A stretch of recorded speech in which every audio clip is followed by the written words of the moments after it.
5 orang di Kabupaten Pamekasan, Madura, Jawa Timur tewas di dalam sumur. Mereka diduga menghirup gas beracun. Inilah detik-detik proses evakuasi 5 orang yang terjebak di dalam sumur tua di Desa Jarin, Kecamatan Pademau, Kabupaten Pamekasan.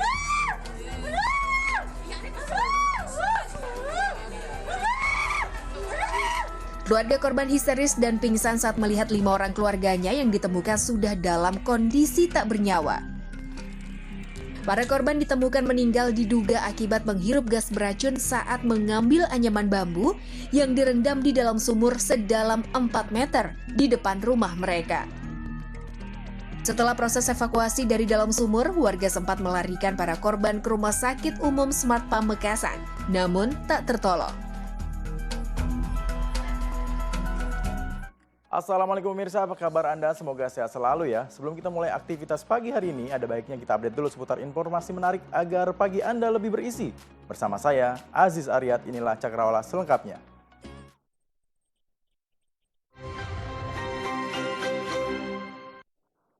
Pemirsa, kebakaran terjadi di salah satu rumah makan di gedung perpusatan perbelanjaan West Mall Grand Indonesia, Tanah Abang, Jakarta Pusat.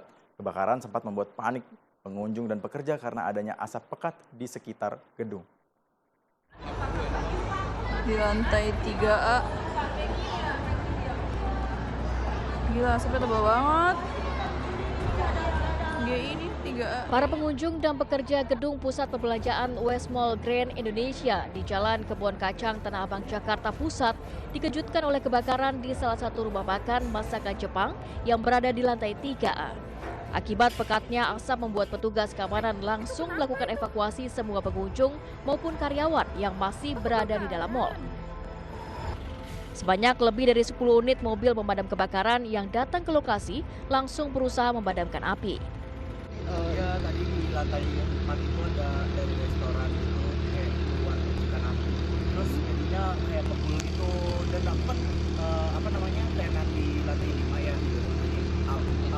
Asapnya tuh udah sampai ke atas dan alarmnya tadi udah bunyi kenceng banget, jadi orang-orang panik dan buru-buru langsung ke bawah sih. Akibat kebakaran ini, para pekerja dan juga pengunjung memadati area halaman mal sambil menunggu api dipadamkan. Selama 30 menit, api akhirnya berhasil dipadamkan oleh petugas. Tidak ada korban jiwa ataupun luka dalam peristiwa ini. Pemirsa, diterjang banjir sejumlah makam di TPU Cikutra, Bandung, Jawa Barat jebol hingga jenazah di dalamnya hanyut terbawa arus. Banjir bandang makam pahlawan Cikutra, mayat berceceran. Satu mayat.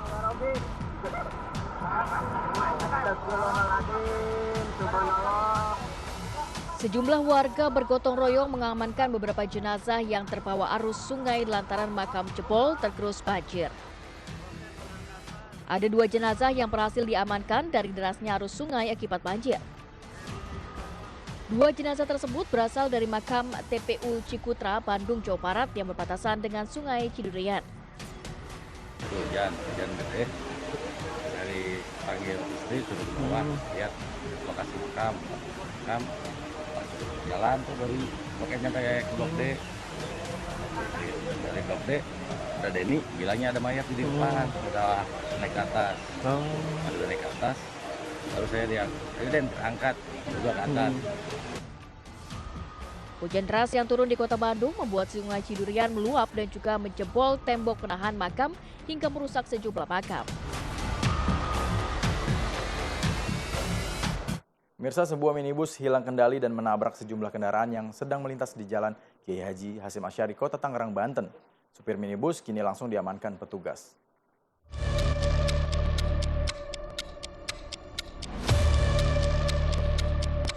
Inilah rekaman kamera pengawas yang ada di sekitar lokasi yang memperlihatkan sebuah minibus melaju kencang dan menabrak belakang mobil pick-up hingga terguling dan terhenti setelah menghantam tembok. Kejadian ini menyebabkan kerusakan pada kendaraan roda 2 dan roda 4 yang terparkir. Kecelakaan ini diduga karena pedal gas tersangkut hingga pengemudi mengalami hilang kendali. Jadi tadi ada 2 mobil dari arah danau ya. Jalan menuju Pondok, mau kemari. Dia nabrak mobil, sempat nabrak dulu di sana. Ban sampai meleduk. Dia lewat sini lagi nih. Di sini nabrak mobil lagi. Kan ada yang kebalik tadi. Dia ngebanting langsung ke sini. Nah inilah nih korbannya. Selain mengamankan pelaku dan kendaraan pelaku, petugas juga mengamankan 2 motor milik korban yang mengalami luka yang diduga cukup serius. Sementara 2 korban yang mengalami luka-luka sudah dibawa ke rumah sakit terdekat.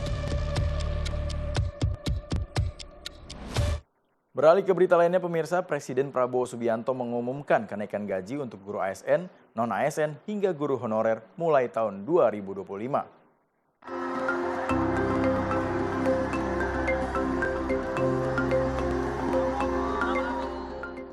Kabar bahagia disampaikan Presiden Prabowo Subianto dalam puncak peringatan Hari Guru Nasional 2024 di Jakarta. Guru ASN mendapat kenaikan gaji sebesar 1 kali lipat dari gaji pokok sebelumnya. Kemudian, guru non-ASN atau honorer yang sudah tersertifikasi mendapat kenaikan tunjangan profesi senilai 2 juta rupiah. Kenaikan ini akan mulai berlaku tahun 2025. Anggaran tahun 2025 untuk kesejahteraan guru juga dinaikkan sebesar 16,7 triliun rupiah menjadi 81,6 triliun rupiah pada tahun 2025. Kita telah meningkatkan anggaran untuk meningkatkan kesejahteraan guru ASN yang berstatus PNS dan P3K serta guru-guru non-ASN. Guru ASN mendapatkan tambahan kesejahteraan sebesar 1 kali gaji pokok. Guru-guru non-ASN nilai tunjangan profesinya ditingkatkan menjadi 2 juta rupiah per bulan. Tahun 2025 terdapat 1.932.666 guru yang bersertifikat pendidik. Dengan apresiasi ini, Presiden secara gamblang mengungkapkan ingin meningkatkan kualitas guru di Indonesia demi kemajuan generasi masa depan.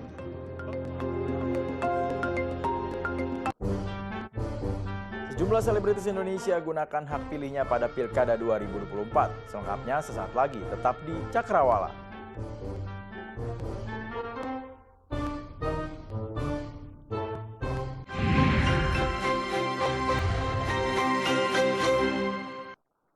Terima kasih pemirsa, Anda masih setia menyaksikan Cakrawala bersama saya, Aziz Arya.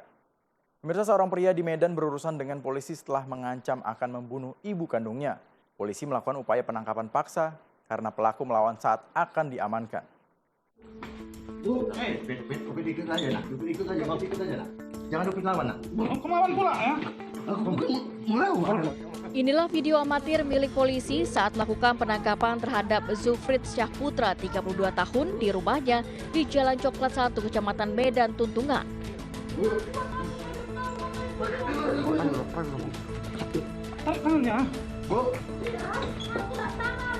Polisi melakukan penangkapan terhadap pelaku atas laporan dari ibu kandung pelaku, Siti Syafrida, 60 tahun, yang merasa takut karena pelaku sering mengancam akan membunuh setiap kali pelaku tak diberi uang untuk membeli narkoba.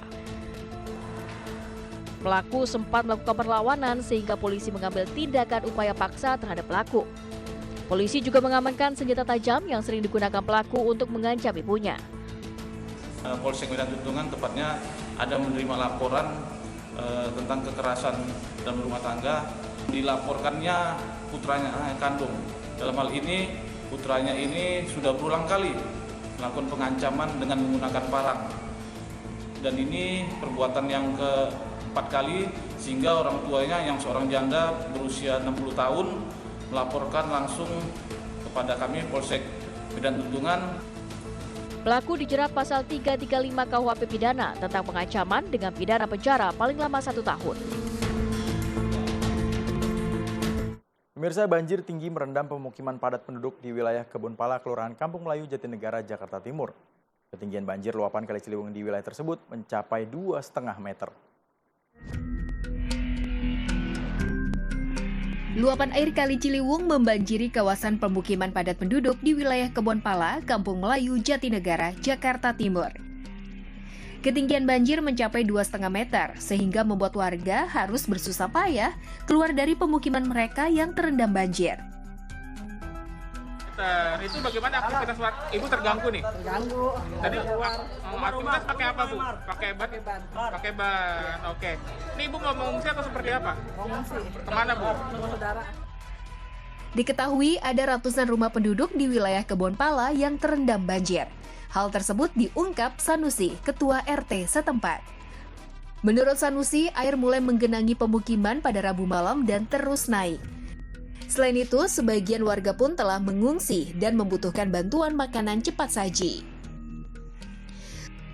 Kalau ketinggian udah mulai surut ya. Oke. Puncak itunya sekitar 2,25 meter. Oke, sekarang saat ini sudah berapa meter, Pak?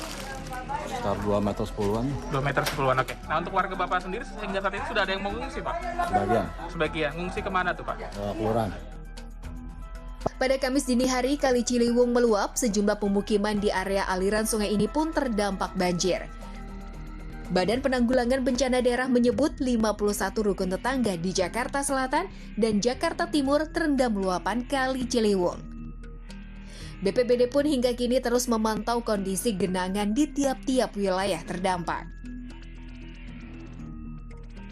Hal ini membuat Wakil Presiden Gibran Rakabuming Raka langsung mendatangi lokasi banjir di Kebonpala, Jakarta Timur.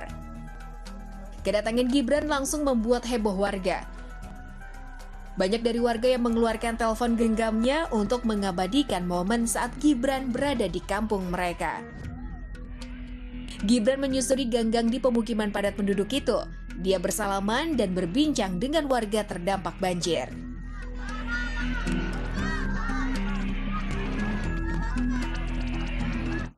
Beralih ke berita pilkada, pemirsa, calon gubernur dan wakil gubernur Jakarta nomor urut 3 Pramono Anung Rano Karno mendeklarasikan kemenangan Pilkada Jakarta 2024 satu putaran. Sementara calon gubernur Jakarta nomor urut 1 Ridwan Kamil menyatakan dari ketiga paslon yang berkontestasi belum ada yang berhasil menembus syarat satu putaran. Lantas benarkah pasangan Pramono Anung Rano Karno menang Pilgub Jakarta satu putaran atau justru Pilgub Jakarta akan berlangsung 2 putaran?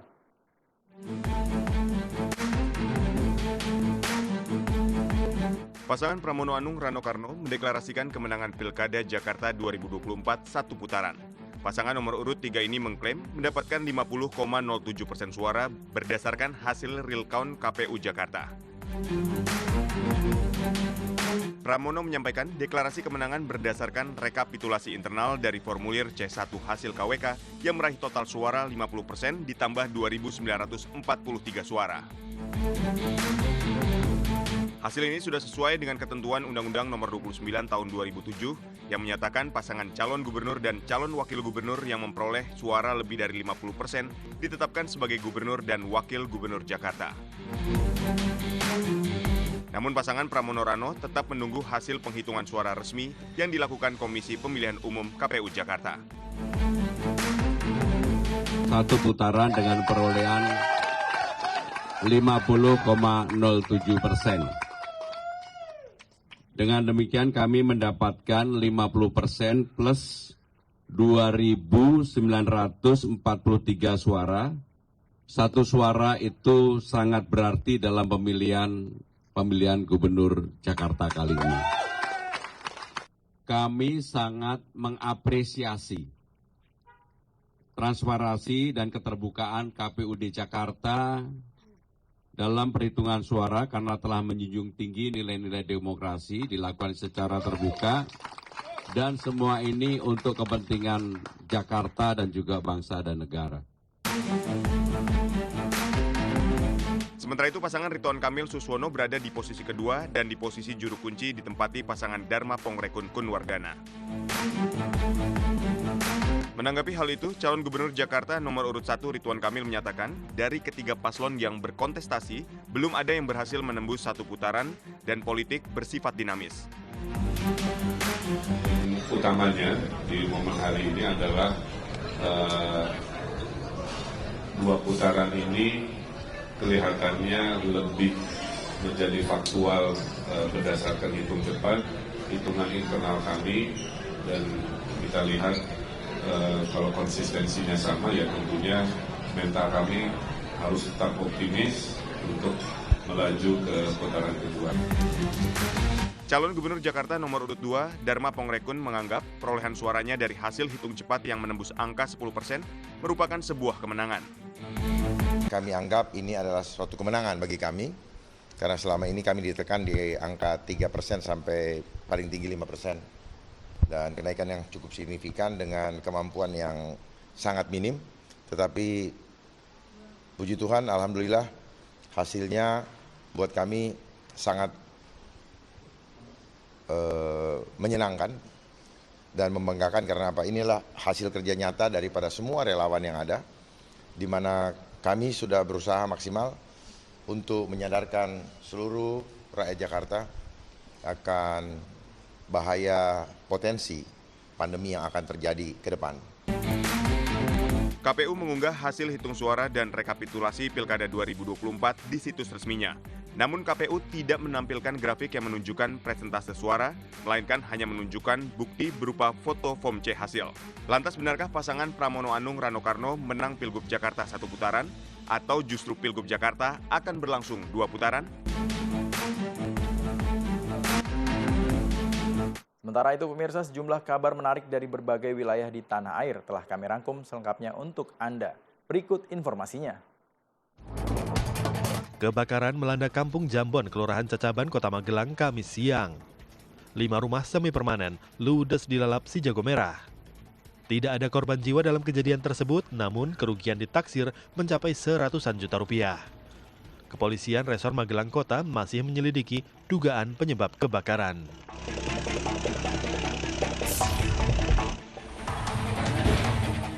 Diduga akibat dibakar cemburu, seorang suami di Kupang, Nusa Tenggara Timur tega membakar istrinya hingga mengalami luka bakar serius di sekujur tubuh. Korban masih dirawat di ruang ICU RSUD Johannes Kupang, sedangkan pelaku bernama Gaby berhasil diringkus polisi. Sebelum insiden pembakaran, pelaku dan korban bertengkar di lokasi pencoblosan pilkada, hingga tersangka memukul dan menyeret korban untuk pulang ke rumah. Pemirsa, banjir setinggi 1 meter merendam ribuan rumah di wilayah Bandung Selatan, Kabupaten Bandung, Jawa Barat.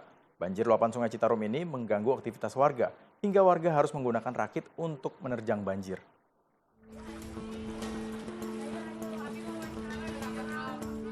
Banjir setinggi 50 cm merendam ribuan rumah di wilayah Bandung Selatan, Kabupaten Bandung, Jawa Barat akibat hujan deras yang mengguyur wilayah ini. Kondisi banjir ini mengakibatkan warga mengungsi, namun sebagian warga juga memilih untuk bertahan di rumah mereka. Salah seorang warga bernama Andre mengatakan bahwa akses air bersih di lokasi banjir begitu sulit. Bahkan ia juga harus menggunakan rakit buatan sebagai transportasi warga untuk menerjang banjir. Di dalam 50 cm. Kalau di sini paling 30. Ini warga bertahan nih, Pak?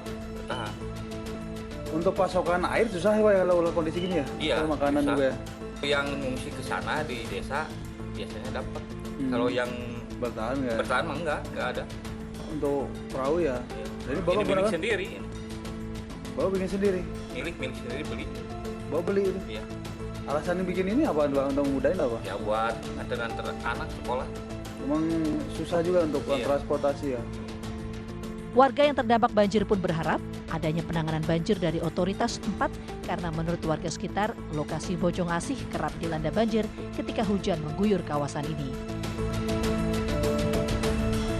Kita kembali beralih ke berita pilkada. Pemirsa, usai mendapatkan kemenangan mutlak versi Quick Count, calon Gubernur Jawa Barat Deddy Mulyadi menjalani aktivitas seperti biasa, mulai dari berolahraga pagi hingga bertani. Deddy Mulyadi dinyatakan mendapatkan suara terbanyak dalam hasil hitung cepat dengan perolehan suara mencapai 62%. Calon Gubernur Jawa Barat nomor urut 4 Deddy Mulyadi hari ini melakukan kesehariannya seperti biasa setelah dirinya memenangkan perolehan suara terbanyak versi Quick Count. Ia memulai aktivitasnya dengan memantau seluruh kegiatan di areal sawah miliknya di Lembur Pakuan, Kabupaten Subang, Jawa Barat, dilanjutkan dengan berlari. Setelah berolahraga lari pagi mengelilingi lingkungan, mantan Bupati Purwakarta tersebut membantu warga dan para pekerja menanam padi di sawah. Deddy mengaku bertani sudah merupakan kebiasaannya sejak kecil sampai sekarang. jam 4 udah bangun. Biasa kalau jam 4 begitu bangun telepon teman-teman, ngontrol seluruh lingkungan rumah, memastikan aliran airnya lancar enggak, sampahnya udah bersih belum. Kemudian para pekerja sudah mulai datang belum, karena pekerja di sini hampir 100 orang. Yang ngurusin kebersihan, sawah, bangunan, kambing, sapi, kebo, bebek, ayam, nah, lengkap. Sehingga ini adalah kehidupan saya dalam setiap harian. Dan yang paling utama saya jelasin tuh, orang ada yang bilang, Kang Didi bilang mantra di debat. Itu bukan mantra, itu kalimat filosofi Sunda yang memiliki makna pembangunan. Berdasarkan lembaga survei Indonesia Dini JA, hasil penghitungan cepat atau quick count untuk Pilkada Jawa Barat, Deddy Mulyadi Erwan Setiawan unggul dengan suara mencapai 62,19%. Pasangan Ahmad Saiku Ilham Habibie berada di posisi kedua sebesar 18,35%, disusul pasangan Acep Adang Ruhiyat Gitalis Dwi Natarina 10,44% dan JJ Wiradinata Ronald Surapraja 9,02%. Pemirsa, sejumlah selebritis Indonesia tidak ingin melewatkan untuk memberikan hak pilih mereka dalam ajang pemilihan kepala daerah Rabu 27 November kemarin. Ayu Ting Ting, Raffi Ahmad, Nagita Slavina, hingga grup band Slank sengaja menyempatkan waktu untuk pergi ke TPS. Pemirsa, berita ini sekaligus menutup perjumpaan kita pagi ini. Saya Azariat beserta kru yang bertugas pamit undur diri. Tetap semangat dan wassalamualaikum.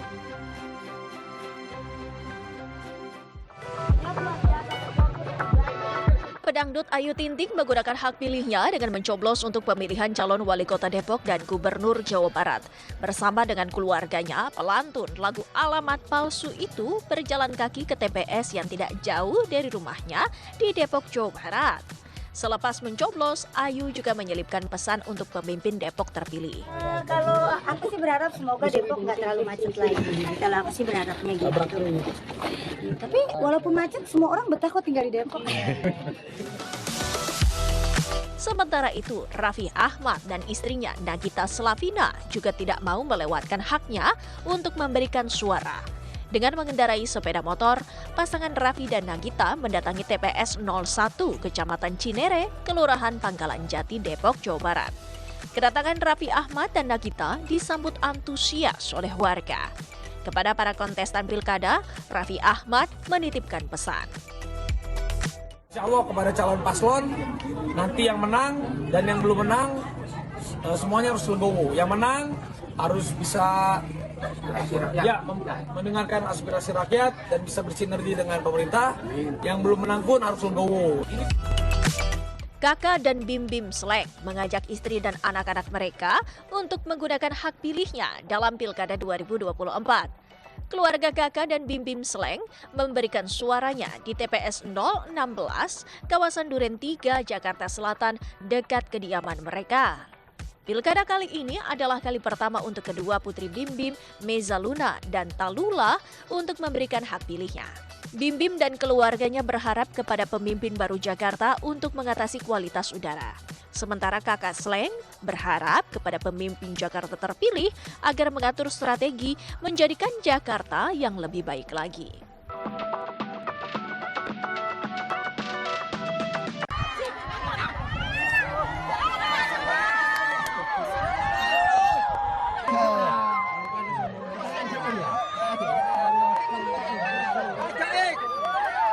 Jangan buat